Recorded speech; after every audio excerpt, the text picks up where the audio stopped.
bring them home. That's why I say I have the greatest respect for everybody in the North of Ireland, and I still have. And that made it easy for me when, as a politician, I was asked well, the job that I took on was indeed that. And the way I managed to do the business with them up there over the years, I said, I'm going to try it the same way. After 3 months, 4 months, I made up my mind. There's only one way to do this. There's no point in talking, I'm sorry, no reflection on politicians or anybody up there. Politicians couldn't deliver me. The war that was on up there, the people who were being shot every day, almost, all of that would only be stopped by the people that were doing it. I decided to take my courage in my hands and go for it. And the first people I spoke to was David Irvine, who died there not too long ago. David Irvine and Rusty Smith, and a few more of the leaders of that group. And on the other side, we sat down and we discussed it for everything. And the only way it was build the confidence and let them believe what you were saying and that you could deliver. So we sat down. Put a long story short, they said, look, don't talk to us about peace.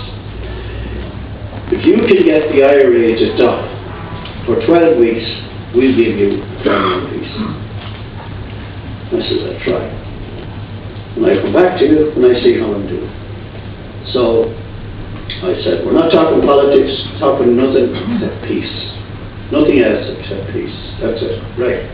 So I went to the other side and I told them that I could get a peace deal with the other people, but they had to step up to the peace prize as well. And I said, well, what's the score? I said, not 12 weeks, we'll give you 10, we'll give you 6. So I said, you have to go first. 6 weeks for you.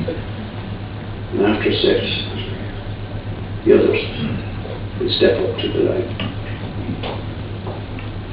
Nobody, and the one commitment I gave them was that I wouldn't speak to anybody on either side as to the deal I had done on both sides. And I said, I'm confident. And when they saw that nobody knew, and it went on that way, the IRA went for 6 weeks, and the others came on the 13th of October, 6 weeks later. And consequently, they went on from there. No reflection on politicians. They could not deliver. They did not control the people that were indeed causing all the problems of it. So consequently, they did it. And unfortunately, in the times that left, shortly after I left, the British government, as indeed history had shown for so long, they didn't keep their word. And consequently, the Canary War came, the peace broke down. Peace broke down because Sinn Féin were not brought into the talks as the British government had committed themselves to me. And consequently, when I told them that afterwards, when I told them until they were brought in, it would continue. So it did. But when there was a change of government, they were brought in, and consequently there was no more Canary Wharfs. Miami Showband chaps went through a very similar situation as other people had been done up there. They couldn't understand why it was being done. They weren't doing any harm to anybody. You were going up there enjoying yourselves and indeed making people enjoy themselves and indeed making a living for yourselves. There was as many, if not more, musicians coming down from the north making a good living here. And people up there decided they were going to stop that. They were going to cut out that sort of entertainment that was going on for whatever reasons, and I couldn't see what the end game was about trying to stop all of that going on, because people were getting to know each other and indeed enjoying themselves. and understanding each other. But certain elements decided that that was not for them. So, as I say, Miami Showband paid a very dear price. A very dear price, and as Brian Darcy rightly says, two big blows to the entertainment industry, the one in a few days, one from the Royal Showband, a gentleman as well, and a couple of days later the Miami Showband. When you read that book, you will see and understand what those chaps went through. They couldn't believe it, I'm quite certain, and I believe it. When I read it last night and kept on reading it until I finished it, I couldn't believe as to why it should happen to them. What would they do to anybody except enjoying themselves and making a living? But the sort of thinking that was in the north of Ireland at the time among a lot of people was totally different.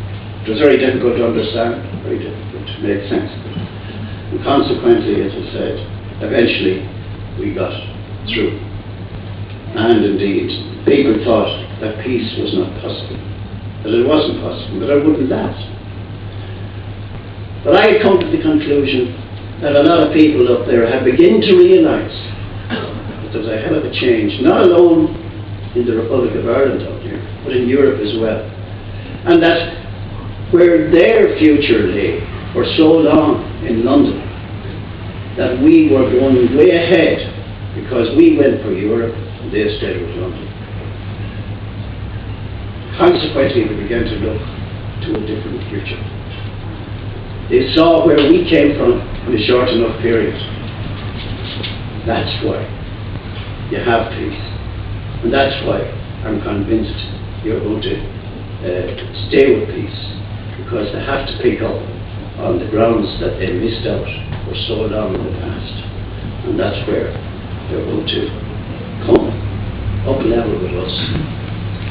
And indeed, when people talk about a united Ireland in the future, if you want to do the forecast for the next 15 years and on populations, you will see that in 15 years' time you'll be very close to one way or another.